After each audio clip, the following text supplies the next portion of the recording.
O episódio de hoje do quadro Histórias da Nossa História é com uma pessoa que tem o jornalismo na veia, uma paixão que nem a política conseguiu desviar.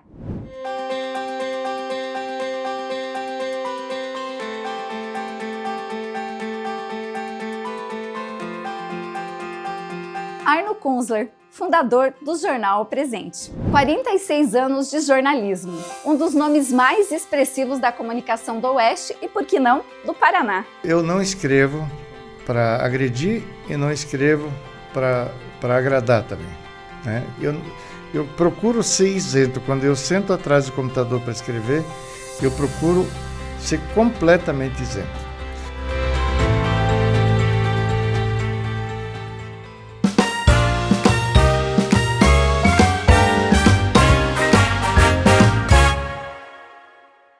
Bem-vindo, Arno Kunzler.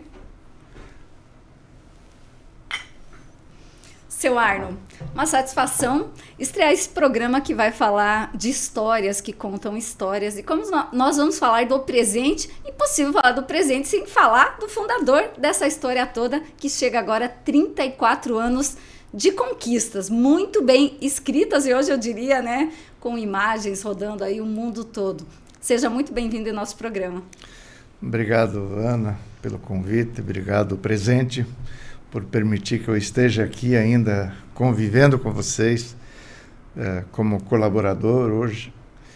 E posso dizer que eu me sinto maravilhado por estar aqui hoje, por representar essa história que começou lá no dia 3 de outubro de 1991, surpreendendo, de certa forma, a comunidade do Oeste do Paraná, porque, de repente, surge um veículo de comunicação, dezenas de funcionários rodando as cidades, né, com carros adesivados, procurando gente para fazer assinaturas, né, e é uma história que, quando eu começo a olhar para trás, eu vejo como ela foi bem sucedida, como ela foi importante, não só para mim, para minha família, para as pessoas que trabalham aqui, mas para toda a comunidade do Oeste do Paraná, que trouxe sempre nas folhas do Presente a sua imagem, o seu debate, as suas angústias, os seus desejos, e o Presente foi sempre muito fiel a esse retrato do Oeste do Paraná, sempre levando para frente, para Curitiba, para os órgãos de governo, os anseios dos prefeitos, dos vereadores, das associações comerciais, e trazendo de lá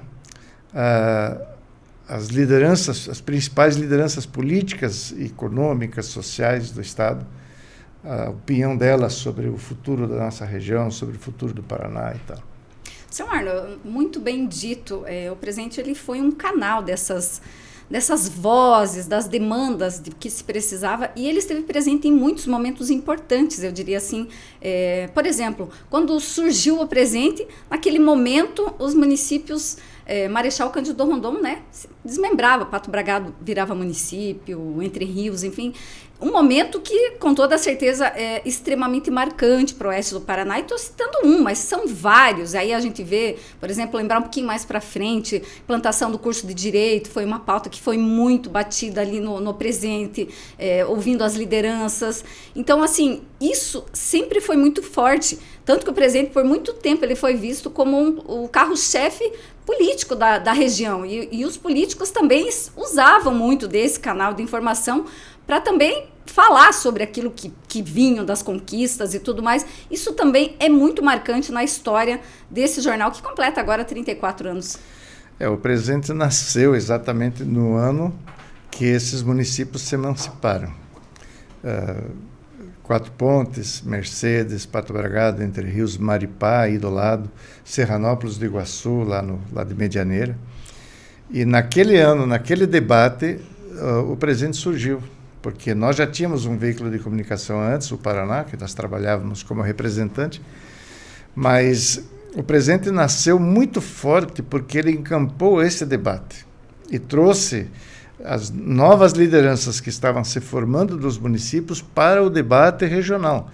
Então, logo um cidadão de Entre Rios que tinha potencial, ou que fazia parte da Comissão de Emancipação de Entre Rios, ele era conhecido em toda a região oeste do Paraná, né? Se tornou uma figura conhecida. Isso foi muito importante para projetar os políticos da nossa região ao longo desse tempo de convivência e, sobretudo, sempre pautando os principais temas. Tanto que era comum nós chegarmos, os jornalistas, os vendedores, nós mesmos, nós chegávamos em algum evento e a abordagem das pessoas sempre era assim: o presente, sempre presente. Isso era uma marca registrada. Nós estávamos presentes em todos os eventos, em todos os lugares onde tinha alguma coisa acontecendo, ou onde alguma coisa estava sendo debatida, né?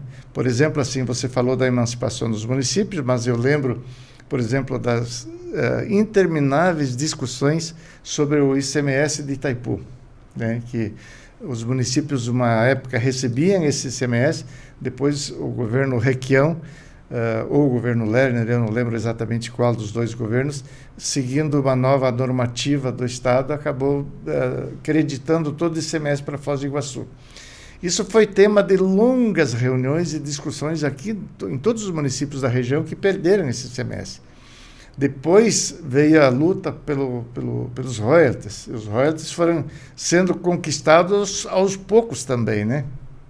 E foi uma longa discussão até que o Congresso normatizou isso e conseguiu transformar isso num recurso permanente dos municípios, né?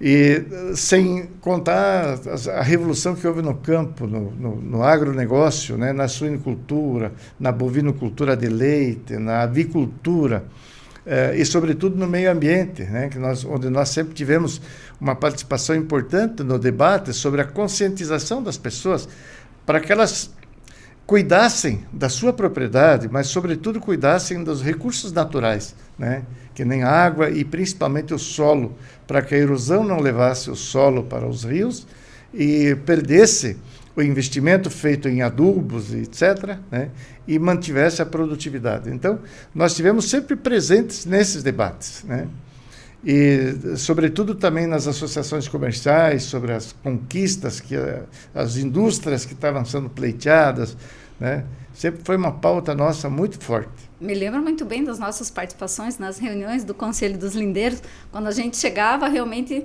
tinha um impacto, era sempre éramos muito bem-vindos e repercutíamos tudo, né? E assim, senhora, uma coisa continuamos, né? Mas o presente físico, ele era uma presença na mesa das autoridades, onde as pessoas sentavam.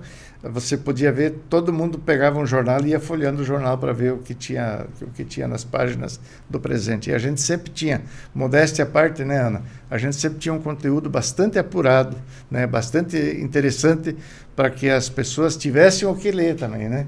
Isso foi importante. O que eu ia dizer no sentido assim, hoje é tudo tão fácil, tão prático. Tem um encontro lá lá em Itaipulândia, alguém que está lá já fotografa, já manda, é tudo muito diferente, mas isso, 30 anos atrás, é só quem viveu sabe, não tinha nada disso. Então, realmente, a presença física, o jornal papel, ele tinha uma presença muito marcante. O presente fez muito bem esse papel.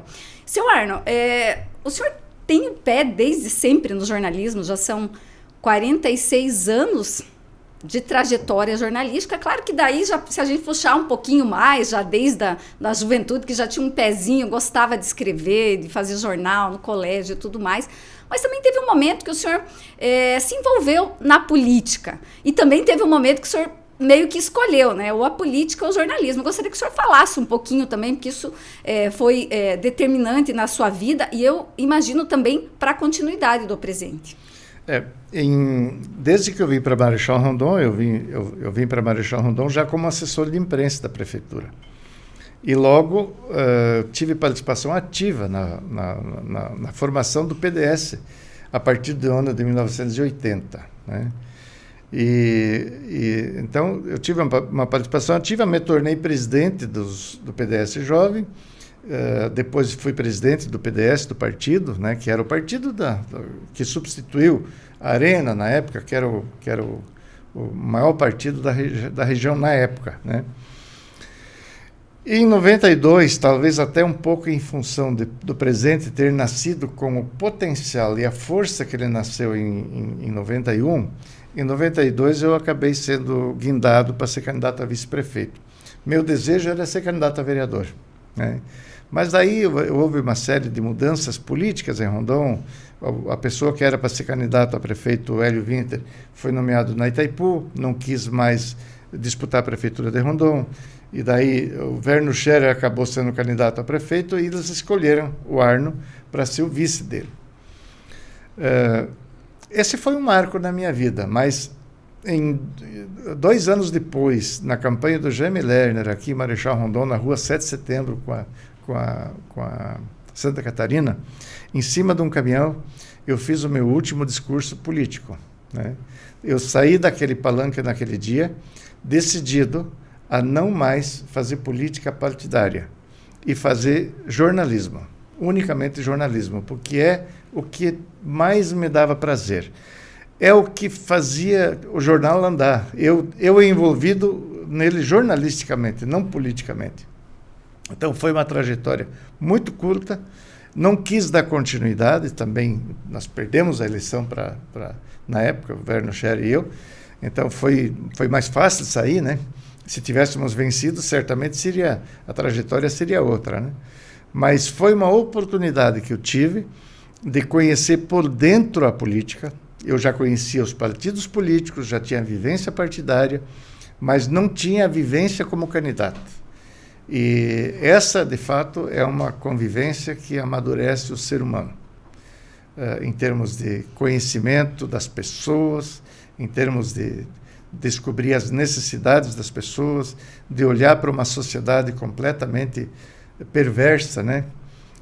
Uma sociedade onde o abismo salarial é gritante e as pessoas que ganham menos, às vezes, não têm condição suficiente com o salário para sustentar sua família, o que faz com que os governos precisam socorrer essas famílias para que elas tenham um mínimo de dignidade dentro de casa.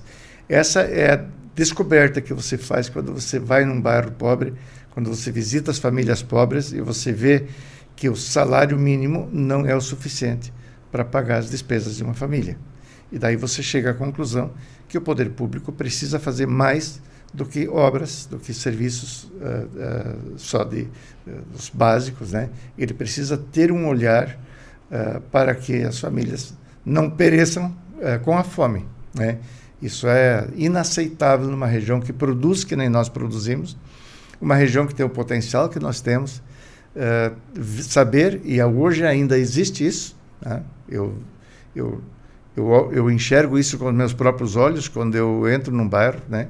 Às vezes eu levo uma cesta básica para alguma família e quando eu passo por uma família assim, eu percebo que ainda hoje existe necessidade real.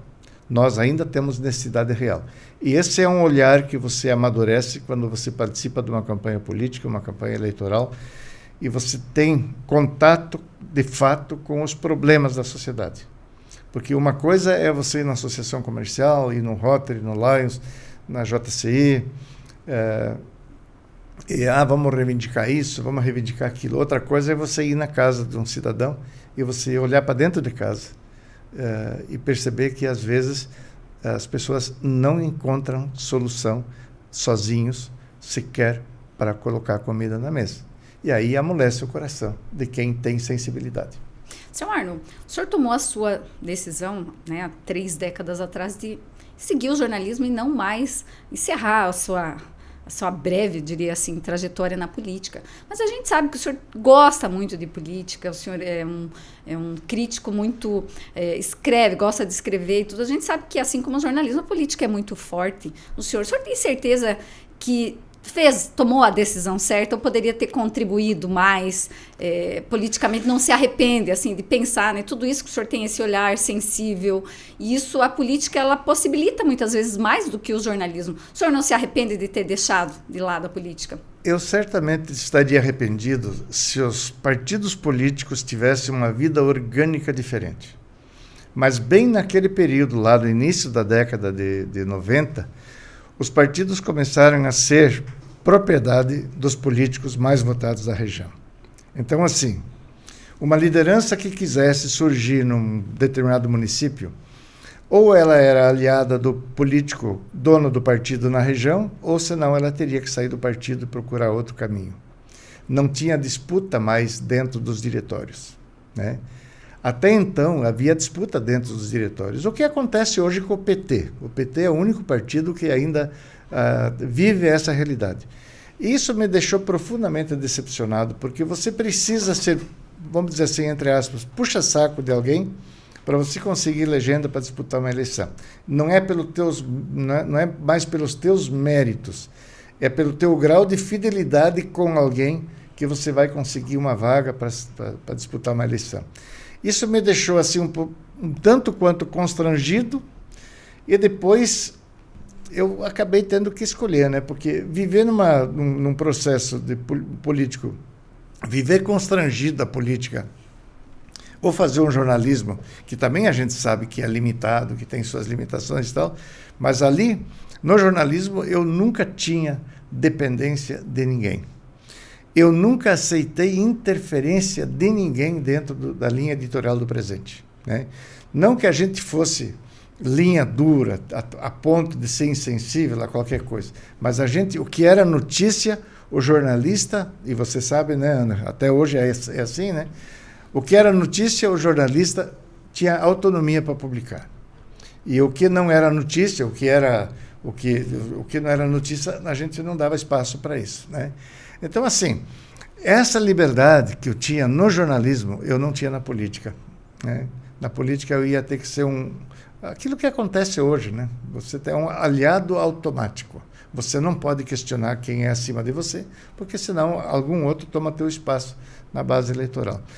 Essa política não me agrada. Eu acho que a destruição do processo político, da construção de lideranças, aconteceu a partir de então.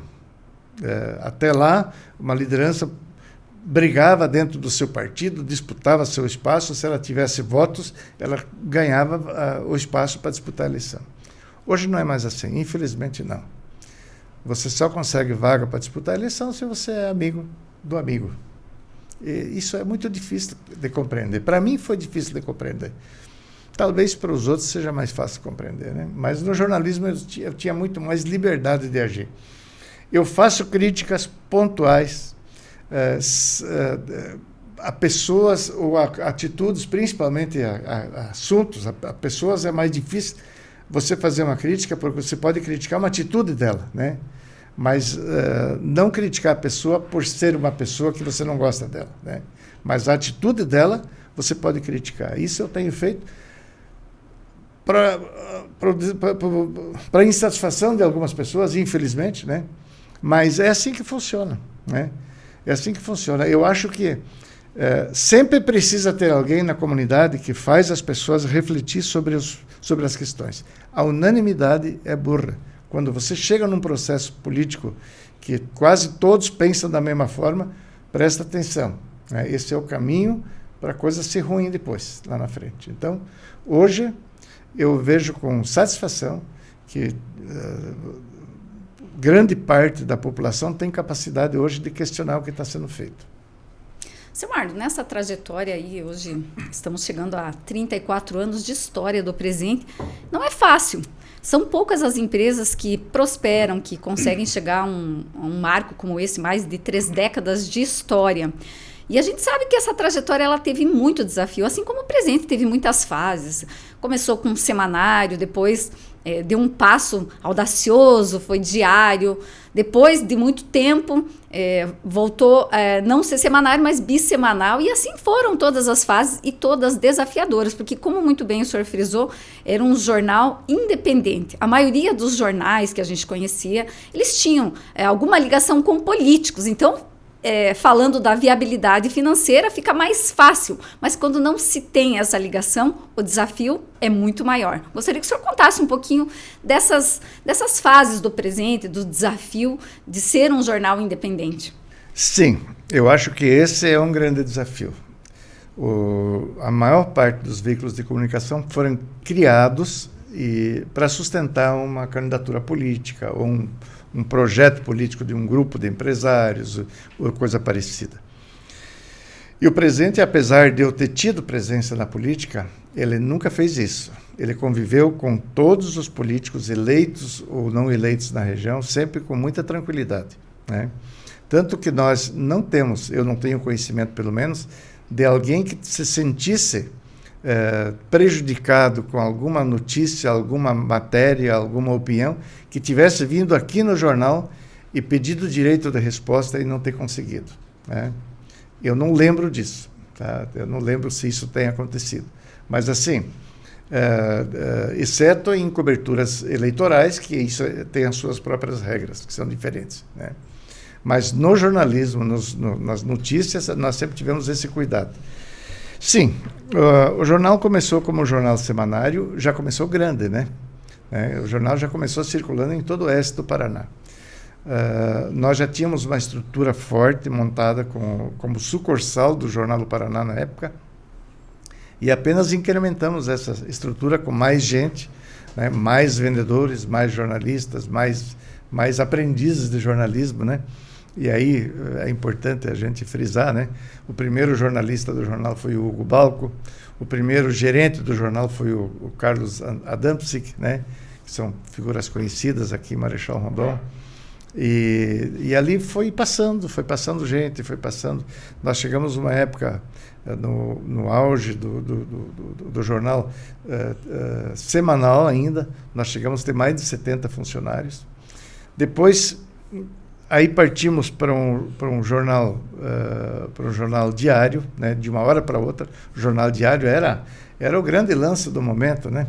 Vivemos um grande momento como jornal semanário primeiro, e depois como jornal diário. Mas sempre, desde que o jornal foi fundado, nós escutávamos palestrantes pregar o fim do jornalismo impresso. E isso sempre foi uma coisa bastante intrigante para mim, né? Não quero ser o último a apagar a luz, mas também não quero ser o primeiro a desistir. Já na década de 90, né, se pregava que a internet ia acabar com o jornal impresso em 4 anos, né? Eu lembro que nós participamos de um seminário onde um palestrante nos trouxe essa ideia, né? E se eu tivesse acreditado nela, o jornal não teria sobrevivido ao ano 2000. E vejo com satisfação que depois a gente venceu todas as etapas. Nós cumprimos rigorosamente o que tinha que ser feito. Primeiro, semanário para o diário, depois do diário para o bissemanário, quando a gente percebeu que tinha que desacelerar, porque não tinha mais como... A notícia estava chegando mais rápido do que o papel chegava na casa das pessoas, e a gente passou a entender que a gente precisava produzir conteúdo com mais tempo. Então, ter uma semana para produzir o conteúdo, você tinha um conteúdo mais... um conteúdo diferente, não só a notícia pura, curta e grossa, né? O factual já não tinha mais peso no impresso. E quando nós decidimos finalmente terminar com o jornal impresso, foi um momento muito importante também. Eu digo assim que as pessoas até hoje me encontram e me questiona, mas Arno, tu não vai mais voltar a imprimir jornal, tu não vai mais fazer jornal, nem que seja para nós, né? Nós que não temos muita habilidade com a internet e tal, né? Infelizmente, para essas pessoas, né, eu tenho que dizer que não, né? Primeiro que eu estou realmente fora da empresa, não estou mais aqui, né? Faz 1 ano e meio que o Selmar assumiu, e assumiu com muita coragem, ousadia. O Selmar é um cara corajoso. Ele tem muita vontade ainda, aquela vontade que eu tinha 30 anos atrás, ele tem toda ela dentro dele hoje, né? Então é maravilhoso ver isso, eu estou acompanhando esse novo processo e estou muito feliz. Mas o fim do jornalismo impresso, no Jornal de Notícias, foi um ciclo que se encerrou. Mas quero deixar bem claro que não é o fim do impresso, porque o presente rural sobreviveu ao longo desses anos e sobrevive até hoje, com o jornal impresso como sua maior fonte de arrecadação, de faturamento, né? E tem a revista PET também, né? Que também é um produto segmentado, com conteúdo diferenciado, um conteúdo mais técnico, né? E que certamente tem vida longa ainda. Eu imagino, pelo menos, que vai ter vida longa, né? Mas, assim, esses ciclos que o presidente cumpriu, eu tenho plena convicção que eles foram acertados, que foi acertada essas decisões, né? Embora muito difíceis, porque sair do diário para o bissemanário, aquilo foi um impacto muito difícil de ser absorvido, né? E depois do bissemanal para o semanal de novo, e depois, finalmente, encerrando o impresso, né? Mas eu tenho acompanhado bastante o jornalismo digital do presente. Ele está bem acessível, né? Está bem interessante. Eu acho que as pessoas que têm vontade de acompanhar as notícias, elas encontram ali tudo que precisa, né? Seu Arnold, são tantos anos, tantas histórias, né? Histórias que contam histórias.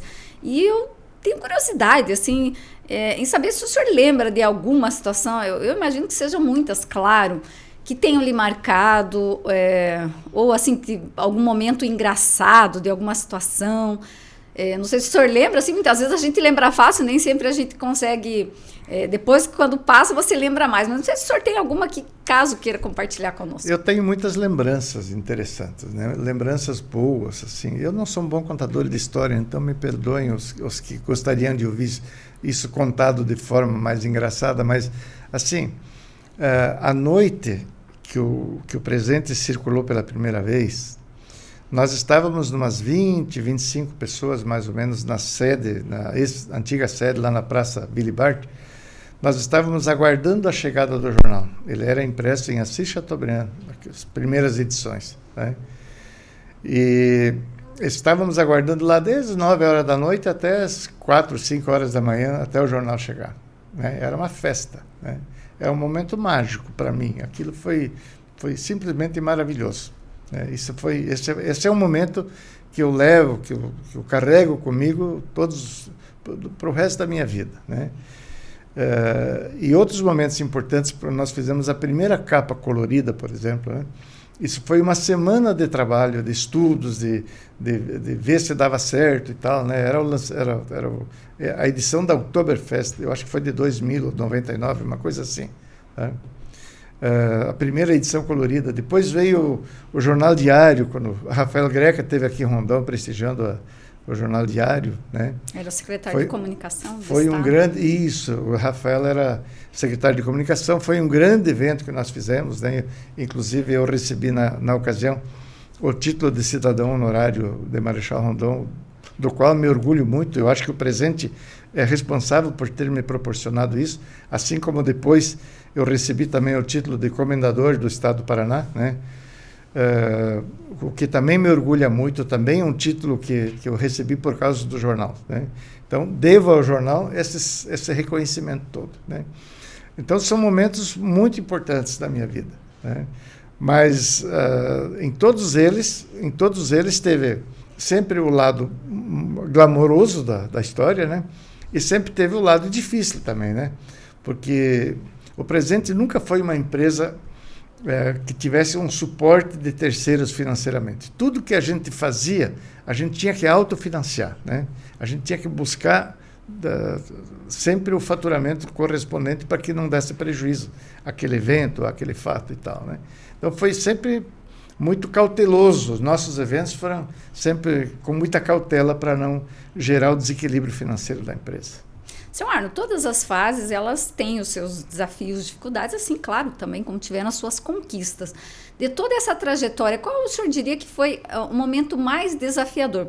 O senhor, enquanto jornalista, enquanto empresário e empreendedor que sempre foi, ter que tomar uma decisão, o que foi mais difícil, decidir por tal caminho, ou enfim, foi quando decidiu encerrar a edição impressa? O que o senhor diz para a gente sobre isso? O mais difícil foi começar, né? Terminar um negócio não é tão difícil assim, né? É resolver parar. Mas começar foi difícil, né? Nós passamos meses discutindo, debatendo, fazendo orçamentos para ver se era viável, né? Negociando com possíveis clientes a possibilidade de a gente ter um suporte para tocar isso daí porque senão você abre um mês e no mês seguinte você tem que fechar a empresa, né? E o desafio do jornal, ele não é cíclico, ele é diário, né? Porque toda edição você precisa se preocupar em colocar conteúdo que seja atraente para o leitor.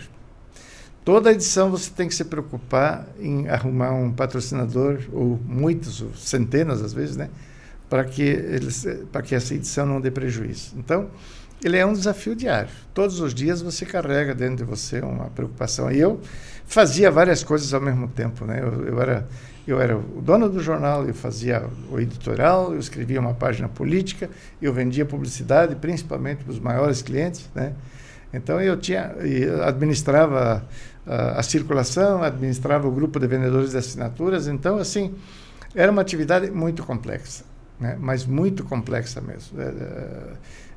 Acho que em muitas ocasiões eu me redobrei assim para dar conta de tudo. Mas, felizmente, nós sempre tivemos bons funcionários, uma equipe.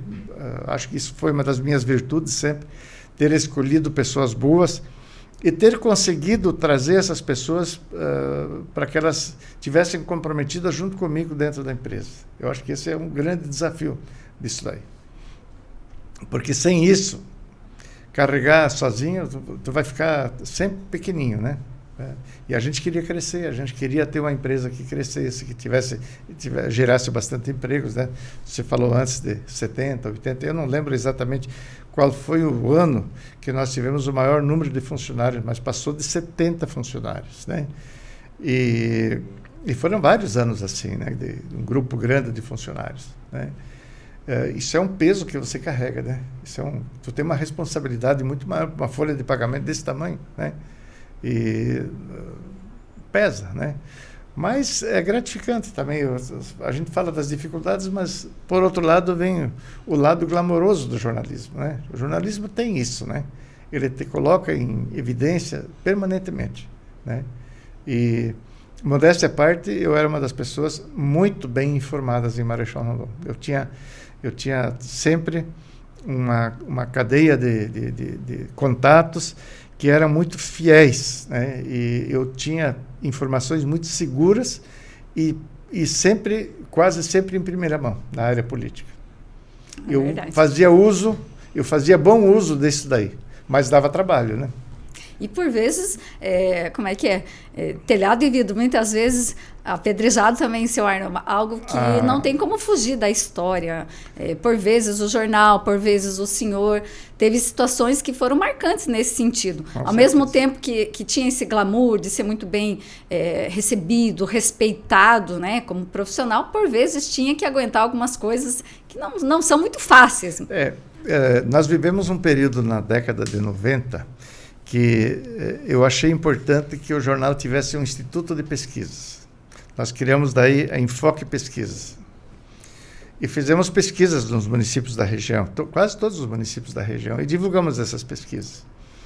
Mas logo eu descobri que se eu quisesse ter vida boa e tranquilidade para viver, eu teria que me desfazer do Instituto de Beleza, não de pesquisa.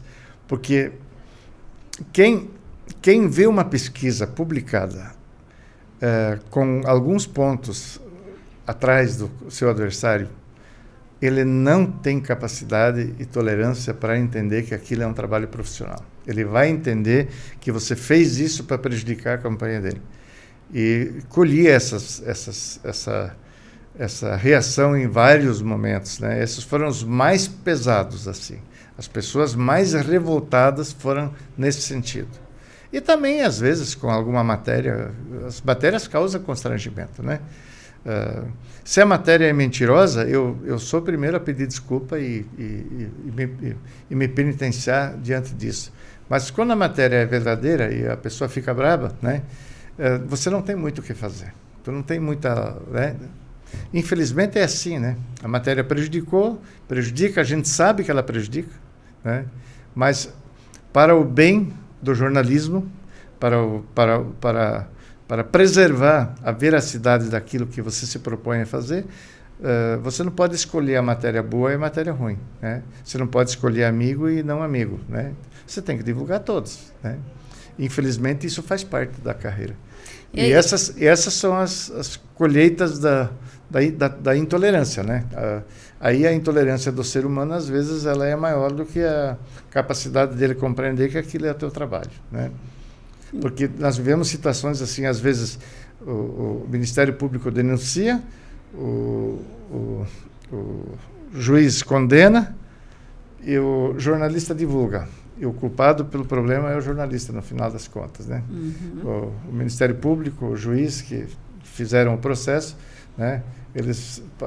Contra eles não há queixa, uhum. Mas contra a divulgação há queixa. Então isso aí hoje eu diria assim que hoje o jornalismo está muito limitado por causa dos excessos que houveram também, né? Houve ao longo do tempo, eu reconheço isso, houve bastante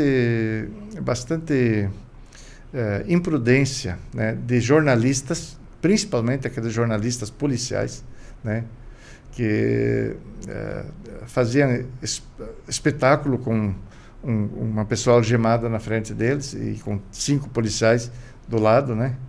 Daí isso aí causou muito constrangimento. Para mim, inclusive, como jornalista, causou constrangimento.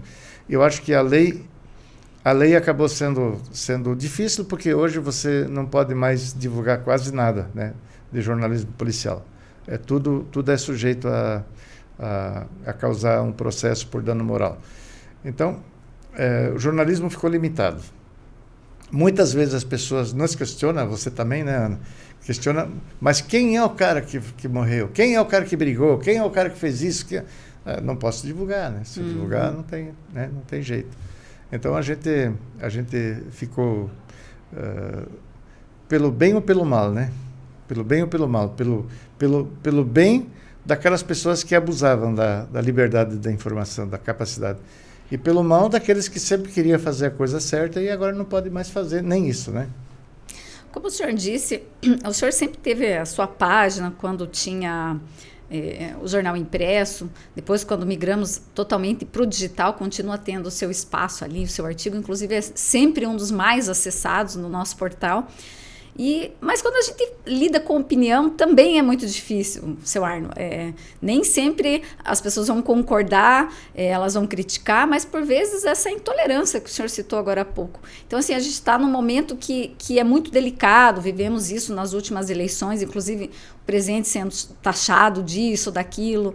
O senhor mesmo, como colunista, como dono do jornal, queria pedir para o senhor como é que fazer para filtrar tudo isso, porque não é fácil, por vezes a gente não quer se abalar, mas às vezes de alguma forma aquilo te atinge, porque as redes sociais, elas são terra de ninguém e é complexo e é complicado, difícil. Queria saber a sua opinião, como foi viver isso, né, enquanto um articulista que escreve muito sobre política e também ter visto o presente, vamos dizer assim, ser taxado de algo que não era, e a gente tendo que sobreviver e driblar as dificuldades, os desafios. Olha, Ana, eu tenho uma questão muito particular com relação a isso, né? Primeiro, eu não escrevo para agredir e não escrevo para agradar também, né? Eu procuro ser isento. Quando eu sento atrás do computador para escrever, eu procuro ser completamente isento. E também, naquele momento que estou escrevendo, eu não estou preocupado com aquilo que as pessoas vão escrever sobre esse artigo. Eu não escrevo para ser unanimidade. Eu não estou escrevendo aquilo porque eu acho que todos têm que pensar igual. Eu acho que todos têm direito de contrariar o meu pensamento, a minha opinião, da forma como quiserem. O lamentável é que, às vezes, as pessoas vão direto para a ofensa, né? As pessoas vão direto para a agressão, para tentar desmoralizar quem está dando a opinião, para tentar descaracterizar aquilo aí né? Isso é lamentável, mas assim, ter uma opinião diferente do que a minha, isso nunca me incomodou. Isso não é problema para mim, né? Tanto que eu não escrevo para agradar e não escrevo para desagradar também. Eu procuro escrever única e exclusivamente aquilo que eu sinto naquele momento, aquilo que é o meu pensamento. Eu procuro me concentrar. Às vezes eu faço um contraponto de uma coisa assim que, às vezes eu encontro o cara, sabe que eu nunca tinha pensado dessa forma, né? Então, assim, eu procuro fazer as pessoas refletir sobre aquilo que, às vezes, o cara fica limitado a ler manchete e ver um assunto pela metade e ele não parou para pensar, né? É o caso, por exemplo,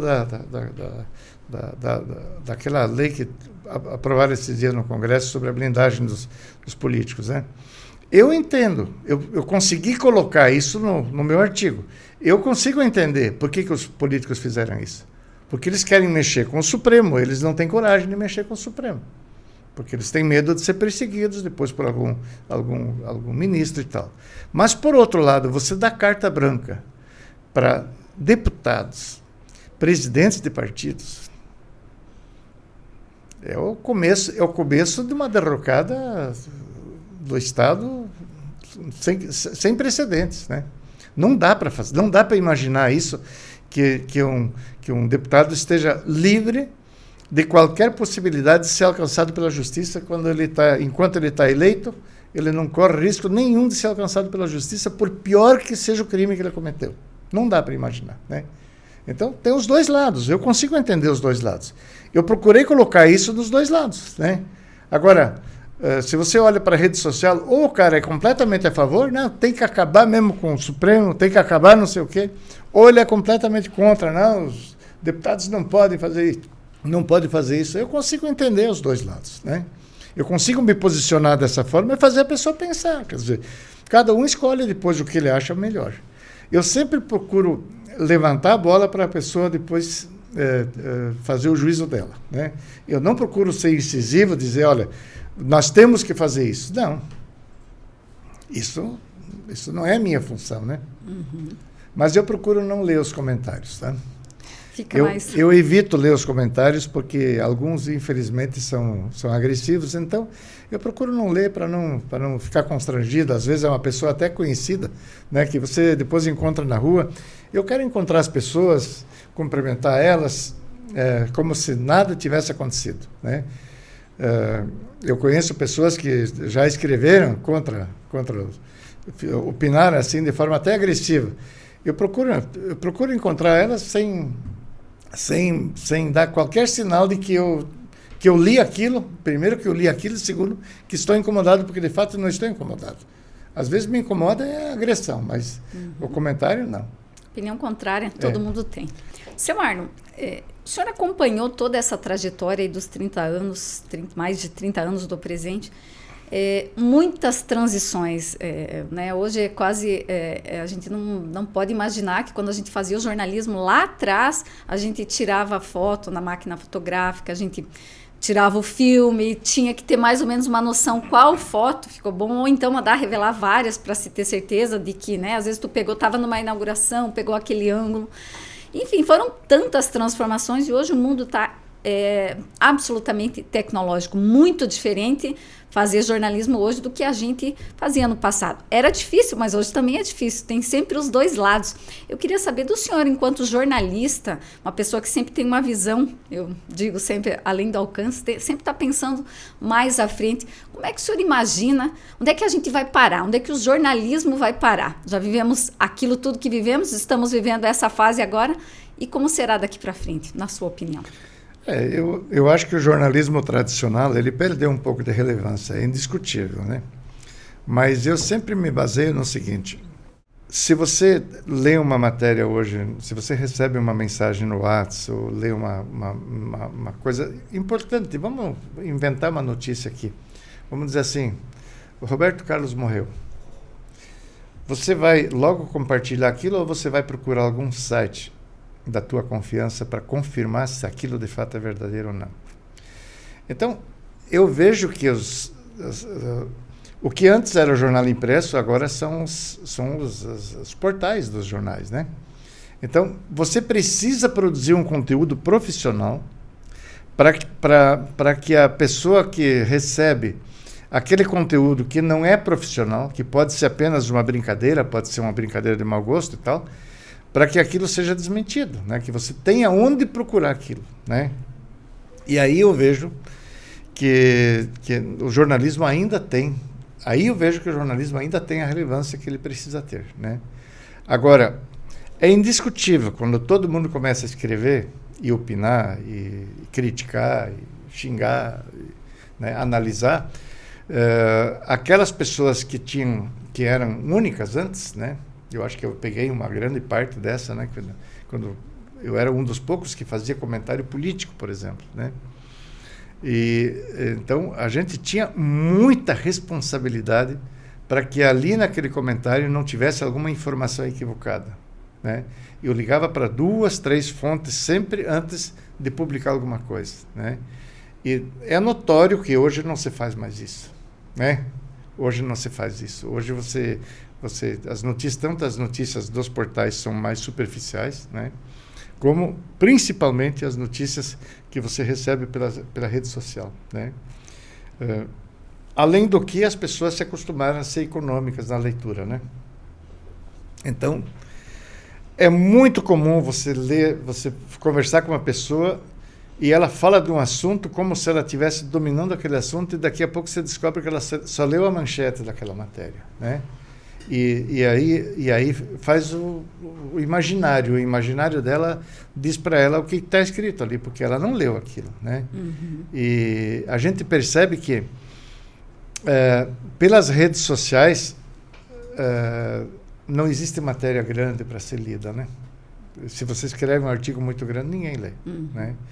No jornal impresso, a gente tinha muito isso, né? A gente fazia matéria grande e divagava sobre um assunto exaustivamente para que a pessoa tivesse amplo conhecimento sobre aquele fato, né? E hoje isso é muito superficial. Eu acho que as redes sociais são uma coisa muito importante, elas têm uma contribuição importante para a sociedade, elas precisam, evidentemente, com o passar do tempo, elas vão adquirindo, eu acho que essa confiabilidade, né? Porque daí você começa a selecionar em quem você pode acreditar e em quem você não pode acreditar. Porque tem publicações nitidamente mentirosas para enganar as pessoas, né? Então, a gente chama isso de bolha, né? As bolhas, é muito comum acontecer nos segmentos, né? O segmento policial, o segmento político, aqueles segmentos que procuram alimentar os seus aliados com informações muitas vezes direcionadas ou sob a ótica deles, né? Ou a versão deles, né? E aí você vê, se você tá num grupo político, você participa de um grupo social ou político daquele lado, você recebe só informação daquele lado. E se você está do outro lado, você só recebe informação do outro lado.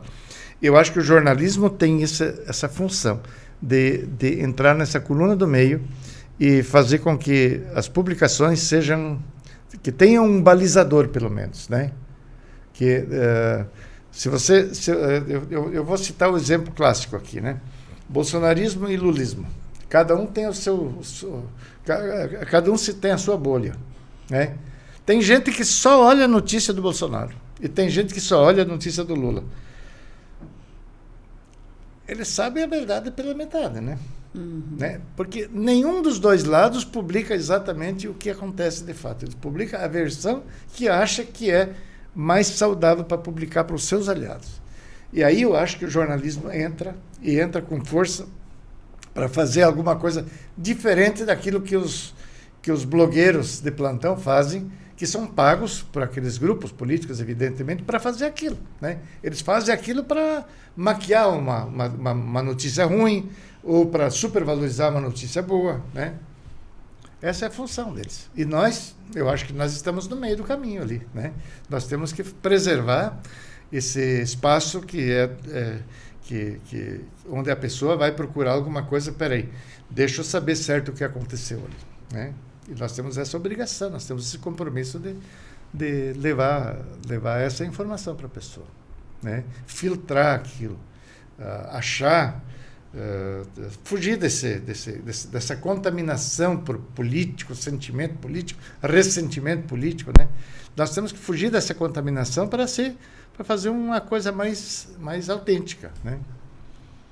Seu Arno, quero saber do senhor. Já faz agora 1 ano e meio que não está mais totalmente ligado ao presente. Passou a bola, né? Eu diria assim. Mas as pessoas, por vezes, não acreditam, tá? Mas o Arno não é mais o dono do presente. Não, não é. Mas ele está sempre por lá, ele está sempre por lá. Eu quero saber como é que está sendo para o senhor esse processo. Eu, particularmente, que acompanho toda a sua trajetória, achei que seria mais difícil, mas eu vejo que está muito leve tudo isso. Achei que, na verdade, nunca iria acontecer. Acabou acontecendo e eu canso de receber o pessoal aqui, seu Arno, onde a gente vai nos eventos, mas e o Arno? Então, assim, as pessoas não conseguem desligar o presente do Arno e eu sei que o Arno também nunca vai se desligar totalmente do presente. Mas isso, na prática, como é que funciona? Eu acho que eu ainda vou escrever alguma coisa sobre um case de sucesso na sucessão de uma empresa, né? Porque, você sabe, Ana, eu tinha filhos trabalhando aqui, né? E durante muito tempo eu achava que a sucessão ia acabar, né? Embora eu nunca tivesse forçado a barra, mas que algum filho ia acabar assumindo o jornal um dia, né? Mas, paralelamente a isso, eu já vinha me preparando com pessoas aqui de dentro para, eventualmente, encontrar alternativas, né? Ter o tal do plano B, né?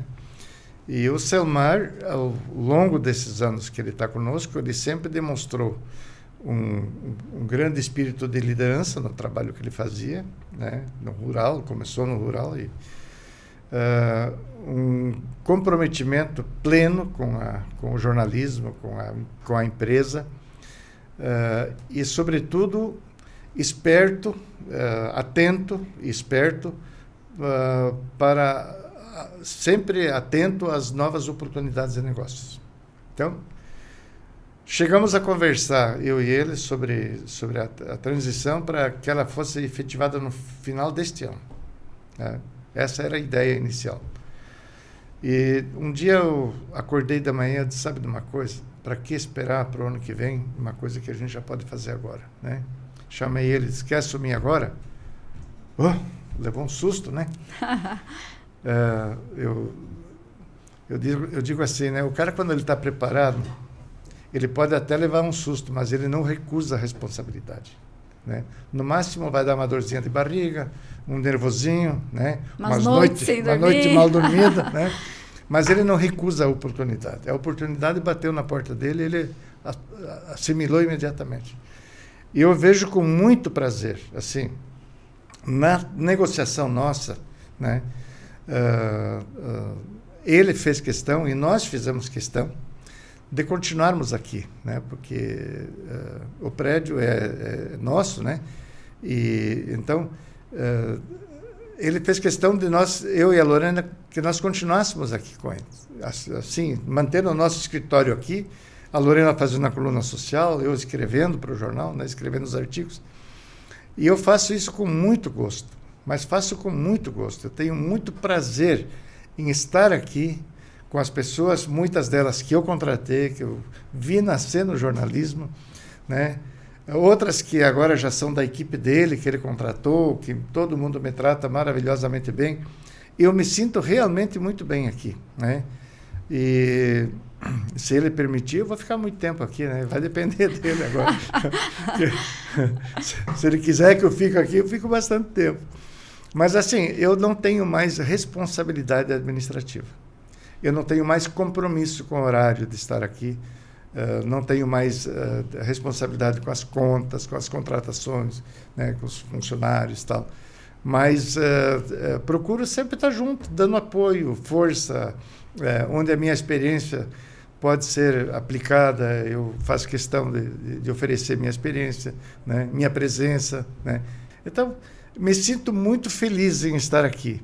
E particularmente feliz porque as coisas estão muito bem, né? O jornal está indo bem, a empresa está bem, né? Eu vejo que aqui está tudo funcionando maravilhosamente bem. Esse ambiente foi construído calculadamente para ser a sede do jornal, né? Ele é um ambiente muito bonito, muito agradável para quem não conhece, né? Felizmente muita gente já conhece, mas muitos ainda não conhecem. Esse lugar aqui é maravilhoso para trabalhar, né? O ambiente é gostoso para trabalhar, é leve, né? E eu acho que o Selmar está conseguindo fazer uma gestão maravilhosa. Claro que no começo as pessoas têm um pouco de dúvida, será que vai dar certo, não vai dar certo, será que ele está em condições? E eu sempre digo, o Selmar está muito melhor do que eu, né? Porque ele tem o mesmo conhecimento, a mesma capacidade e tem muito mais vontade, né? Porque uma coisa, depois de 46 anos, a vontade começa a diminuir um pouquinho. Eu já estava me ressentindo disso. Mas eu tenho outras 2 empresas onde eu divido o meu tempo. Então, eu consigo me manter bem ativo, né, nas 3 empresas. Estou aqui, vamos dizer assim, como um capricho, na verdade, um capricho pessoal meu, né? E enquanto o Selmar quiser que eu venha para cá, que eu participo aqui, eu venho para cá, participo de entrevistas quando você me chama, né? Mas a gestão da empresa, a empresa é 100% dele, né? E a gestão é 100% dele também, né? Então, me sinto feliz por isso. Não consegui colocar isso na mão de um filho, né? Mas o Selmar é como se fosse a cria da casa aqui, né? Um gaúcho meio cansado que veio para cá um dia, né, meio perdidão aqui, né, e se deu muito bem aqui. Eu acho que ele tá muito bem, está me surpreendendo, né? Ele é arrojado, ele vai atrás, é ousado, né? Faz negócios com coragem, né? E isso é importante eu fico muito feliz em ver isso acontecer. Estou muito feliz com o que está acontecendo, mas muito mesmo, né? Sobretudo no sucesso que a empresa está tendo ainda, né? Sempre vai ter. Seu Marco, queria saber, em poucas palavras, como o senhor, já agora no nosso bate-papo, já olhamos para o começo do presente, toda a caminhada dele. Agora, claro, o senhor desligado, mas sempre vai ser o fundador desse projeto de sucesso.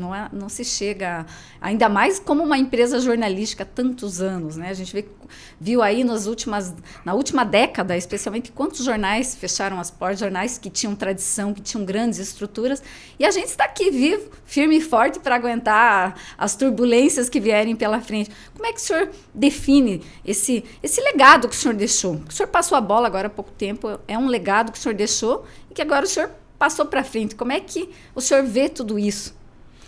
Eu vou dizer como eu me sinto. Eu me sinto um empresário completamente realizado. Né? Consegui fazer com que as coisas acontecessem de tal forma que hoje eu não preciso mais trabalhar. Eu trabalho ainda porque eu quero trabalhar, não preciso mais. Tenho uma vida maravilhosa, posso viajar para a praia quando eu quiser, posso viajar para o mundo se eu quiser, né? Inclusive tenho 2 filhas nos Estados Unidos que eu posso visitar quando eu quiser, né? Quando faz frio aqui, eu posso ir lá no calor. Mas eu me sinto tão bem aqui, tão bem, e vejo que a minha presença ainda vamos dizer assim, ela ainda não está sendo rejeitada aqui. Então, enquanto eu estiver sendo aceito e acolhido da forma como vocês me acolhem, né? Eu venho aqui todos os dias, quando eu venho para cá, eu procuro ir de sala em sala cumprimentar as pessoas, né?